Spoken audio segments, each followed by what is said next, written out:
Welcome to Spill Your Sauce, and the music show by producers for producers.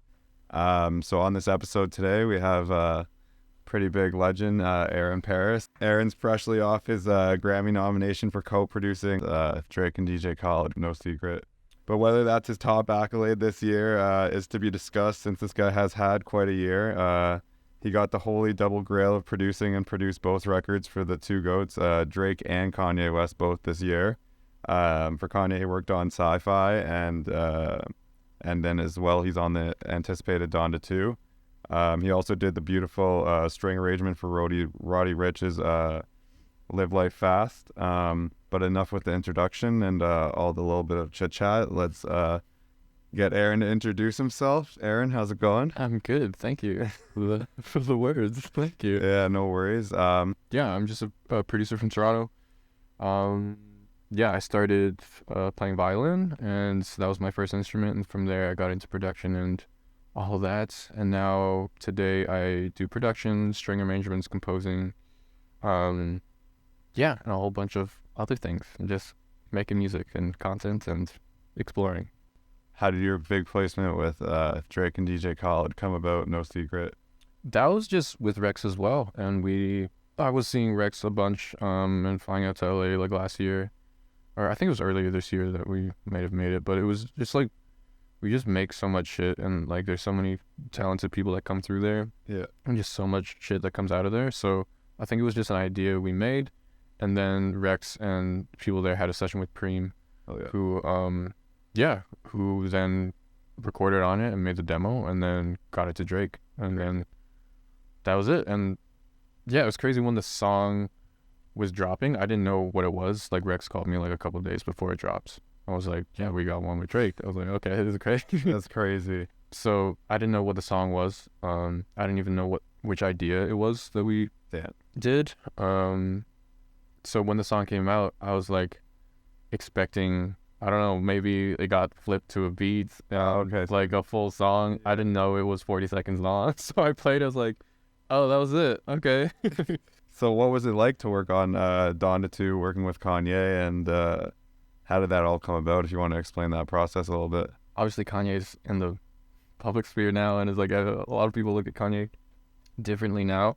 But back then, it was super legendary. Like, I've worked on it with Chris, and Luca, and we just did a jam in Chris's basement like 3 years ago or something like that. This was like kind of when I was getting into production, and it was like one of the first times I cooked up with Chris. Probably like one of the only times I cooked up with Chris. I don't really cook up with Chris. Like, he's just like, just more of the homie. Yeah, he's just, I don't know, he's just the guiding force for everything. Yeah. But that was the first time I met Luca, I think. So yeah, it was super legendary thing. Like, we just jammed. I don't even know, I think, and then Chris flipped it into a sample, and then it got to Sean Leon, who I've been working with for a while now as well. So it was originally a Sean song, and then Sean, who works closely with Kanye, I think Kanye took the song, and then last thing I heard about it was, I heard like maybe like a year ago that Sean was going to use it for his project, and that Kanye was on the song, like Sean told me. So I was hyped about that, and then I saw that it was on the Donda 2 stream, and then I was like, this is crazy. How, so you didn't know about it? I have no idea, no. Oh, really? Anything. But I don't even know if Sean knew. Probably not. Like, knowing Kanye is just, That's crazy. Did you have any idea when you were watching the stream, or you just put it on? I wasn't even watching the stream. People just kind of hit me up and were tagging me and shit.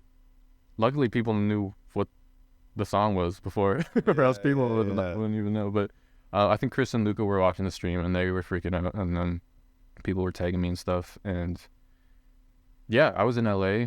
I was just like playing ping pong with some friends. That's joke.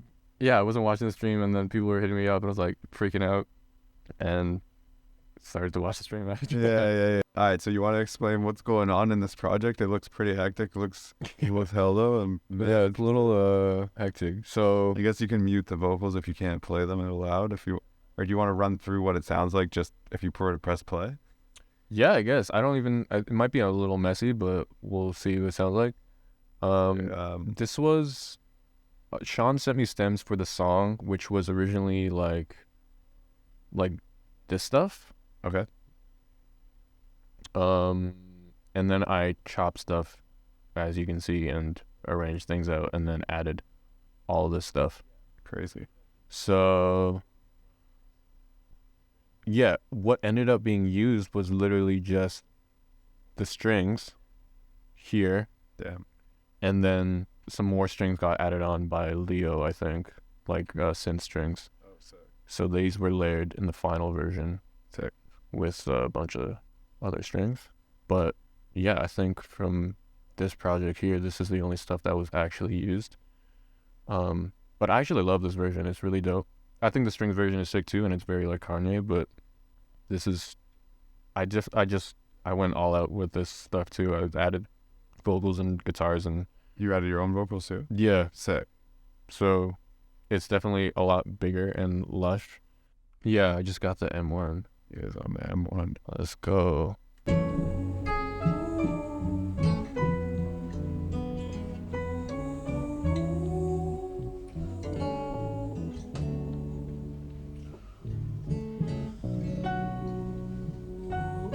This is the original samples that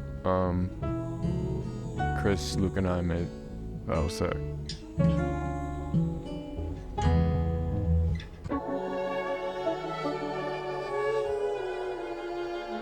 This also features some synths by Ace.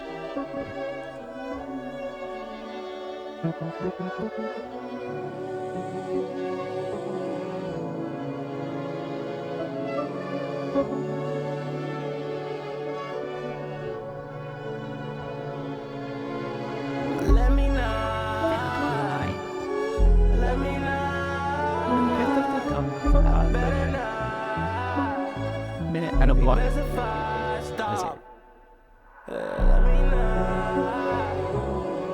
Call Ace. Full baby. I was down on. I was down on skate. I was down on skate. So skate. Loopy on my towel, had to skate. She said that she buying, but it's straight. I fuck with her vibe, that's okay. Got me hypnotized in the days. Protect my mind. Protecting what's mine.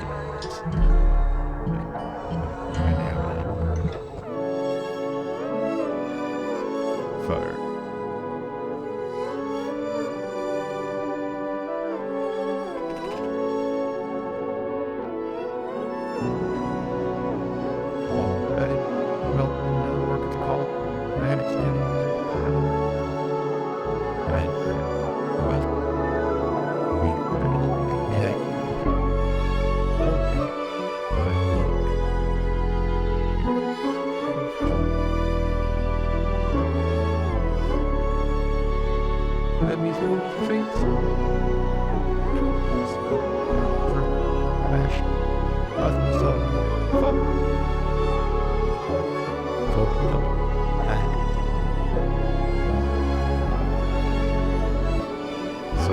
So sick.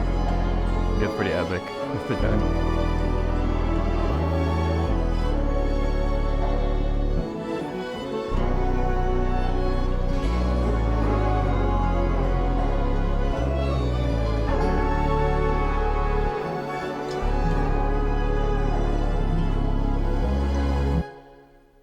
Yeah, I wanted it to feel like a section. So if you wanted to feel like a string section or like an orchestra, then you would stack a bunch of layers. Like more layers the better, depending how big you want it to feel. For this one, it was it was fairly big. Like this one, it wasn't too it looks like a lot of layers, but if I wanted to go bigger, it would be like double this. Yeah. So this is like a moderate size for like a string section, I'd say, if you're like recording it by yourself. Part of that was vari-speed. So a lot of times I'll record at a low vari-speed and then go back up, and then it'll be a thinner texture because it's formatted up. So that's what I did in this one, because to kind of blend it into the synthiness of the sample, like the original sample sounds like this, so I was trying to get the strings to sound like this. Oh, sorry. And you did those samples too? Yeah, that's my violin in the sample. So it's obviously like it's worked on Ableton, and so you get like kind of the wobbly and like assembly feel of it. So to get that while recording strings, Speed is a great tool for that, because that's what you're doing. You're stretching the sound. Yeah. How about the whole Roddy Rich arrangement for that? That stuff was sick. Through Rex Kudo, who's a dope producer, and friend, and just amazing guy. And Rex actually hit me up through Instagram as well. So we've been working together for like over a year now, and he just, through the videos too, for sure. I'm just getting my shit out there. So that led to the Roddy stuff, because Rex invited me out to LA just after seeing my shit, and we built a relationship from that. And then I was in Toronto, and then he hit me up for the Roddy strings. He said, we got this crazy intro. I was like, yeah, Roddy's like doing this speech as the intro for his album. Then he's like, could you do a string arrangement to it? So yeah, so let's see what this project's about. For this one, I did the arrangement in MIDI first, because I wanted to do something more complex. I think the song is like a 4-bar loop. I'll play it.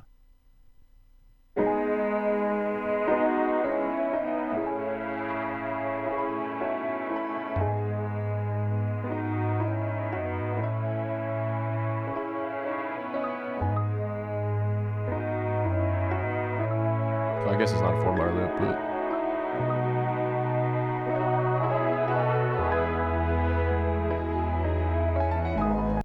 yeah. So this is like the little MIDI arrangement that I did. Okay.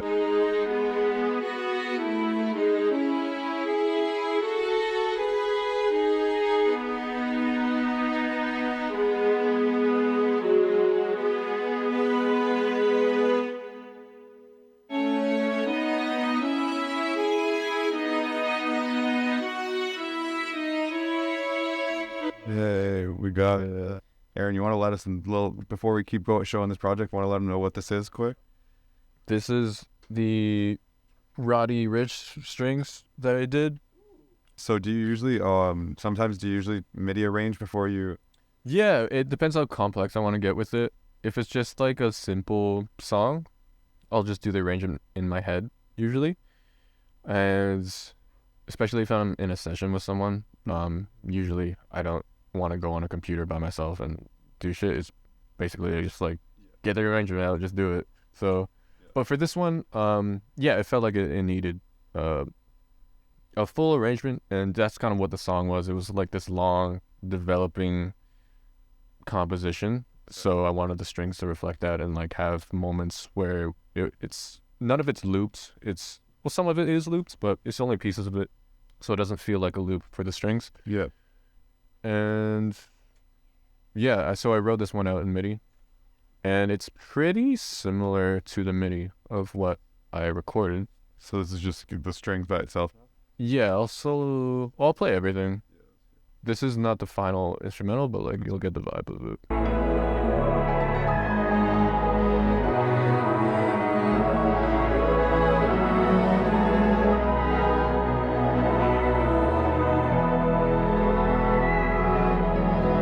Too loud?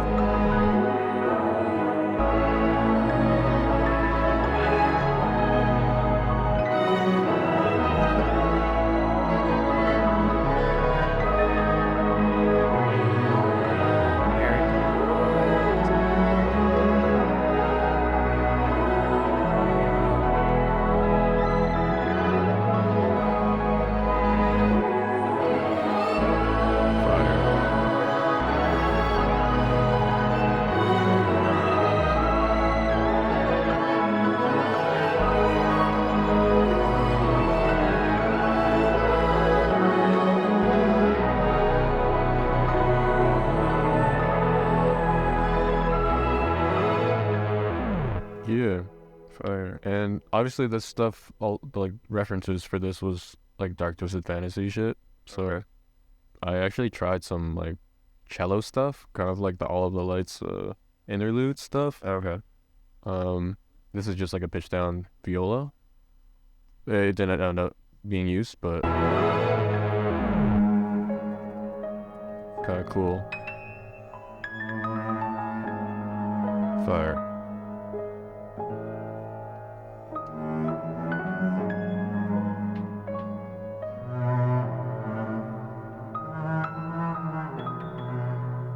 Yeah, Super sick. cool. Yeah, this is a sick project. So I love that like section just at the end where you added that little extra melody just at the end of the strings there was super kick. Yeah, that part right there, this part. Yeah, that's the best part. Fire. Yeah, that's really fire. You usually using outboard gear or are you using more for VSTs and stuff? Are you trying to stay in the box? Like on your strings, I guess. Oh, on the strings? Yeah, it's just I plug directly in with well, I just mic the violin, Okay. and then any effects would be on the whatever's here, and then usually these are taken off when if sent to a mixer anyway. So I'll send dry stems and then I'll send a wet bus as well. Sick. But yeah, with the pedals and stuff, it's mostly just for live stuff. Like if I want to get weird with the sample making and things like that. Oh yeah. Yeah. What's your go-to recording mic? What mic are you suggesting? Do you have a budget mic you want to suggest, and then something that? For like sampley stuff and like vintage stuff, I like ribbon mics a lot for shit. So I have this cheaper Royer, the R10 by Royer is like a cheaper ribbon mic. It's like, I think I got it for like $500-$600. Yeah, that stuff I really like a lot. I use that on strings. It's really great for darker stuff. Adds a nice vintage feel to things. A lot of times it's a little too dark for like maybe guitars and strings too. So I don't know. The only other mic I have is the Slate mic, which is also dope. It's like the mic emulating one that emulates a bunch of shit. Great quality, and it's cheap too. It's like, I think around $500-$600 as well. So that one's affordable. And then the Townsend one is like kind of, I think, the next step of that one. I think it's a little more expensive, but that one's really great quality as well. Sick. Speaking of like plugins and stuff, do you have at the moment like a secret or like a main plugin that you're using that you want to give up? Like any VST that's like a go-to that you're always using every time you're opening your DAW? I don't know. I haven't been using too many VSTs. Like I try and just do a lot of analog shit and play a lot of what I'm doing. But yeah, the main ones I use are Scorch by my best friend Jacob. Shout out Jacob. Go buy Scorch. And Frank Deuce's Prince. Sure, that's a good one. Yeah, those are super dope. But and like the what's it called? The Spitfire stuff is fire too. Like the lab stuff is sick. And then lastly from us before we get into the next segment, unless some other questions roll in, what are some tips you can give to producers or sample makers that you feel can like instantly up their game and help skyrocket their career? Yeah, I think it's kind of the same thing with the samples as like the videos and the art in general. Like finding what's the shit that only you can do, you know, and even if you're in a session, like what's the shit that only we can do in the session. I think I was trying to approach that. All of my shit like that I try and approach, which is a challenge a lot of the time, but yeah, like that's the shit that really speaks to people. Finding the stuff that only you can do, and then it'll speak to people. So do you want to speak on the importance about like gaining connections and how you utilize those connections throughout the industry? I think the greatest tool that I've used is Instagram, and I think that's something that everyone can use as their networking tool. Obviously it's not just like going in people's DMs or just posting random shit, but it's like finding what you're passionate about and finding your voice and like seeing what's out there already on like any creator that's posting online. like finding what other beat videos are out there and like what people aren't doing. So I think why a lot of people were drawn to mine was because I play violin, and not a lot of people are like making beats and playing violin that don't sound corny online. So yeah, that was a fun time too for me, because it wasn't about even networking at that point. For me, it was I guess the beginning of the pandemic, and I was trying to figure out what I wanted to do, and I knew I wanted to make more music than I was making. And like at that point I was, working with some great artists in Toronto, but I just felt like I just needed to just say more shit with my music. So I was like, let me just post some shit for myself, and let me make music. And up to that point too, I hadn't had a lot of experience with drums or anything, so it was more of an experience for me to like learn how to do drums better, learn how to make them hit like FL producers. So yeah, that was like the main thing for me. And it was like I just wanted to get better at my craft, and I would just start posting the videos. So I think that's another reason why maybe people connected to them too, because it was just like an authentic thing. It wasn't just like, I'm trying to get your attention by networking right now. I'm just like, no, I'm just posting my shit online, and you can watch it if you want. Yeah. So the next section, we're going to jump on to waves.com. We're going to find a sample. So once again, waves.com is our show's partners. They have amazing samples, arguably the highest quality sample you can find on the market. You can get samples, midis. You can search by genre, which instrument you're looking for exactly. What's a weird instrument of any type?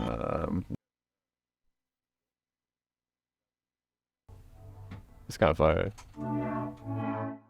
I kind of like this one.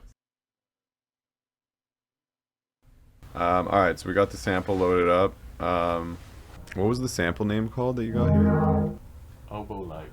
Oboe-like? All right, so the sample's called Oboe-like. Waves.com if y'all want to download it.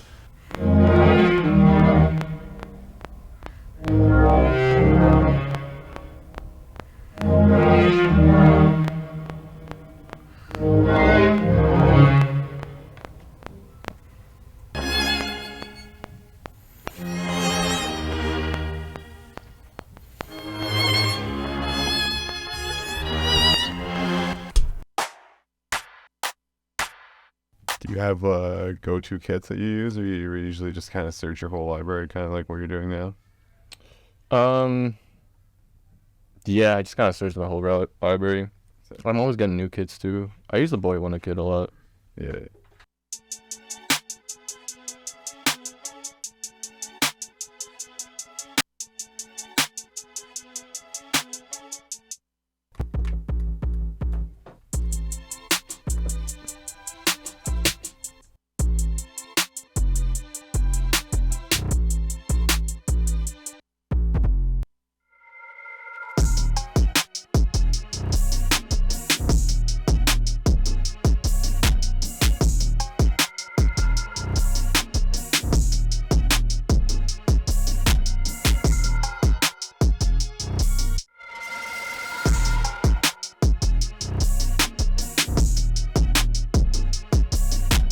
Is that it?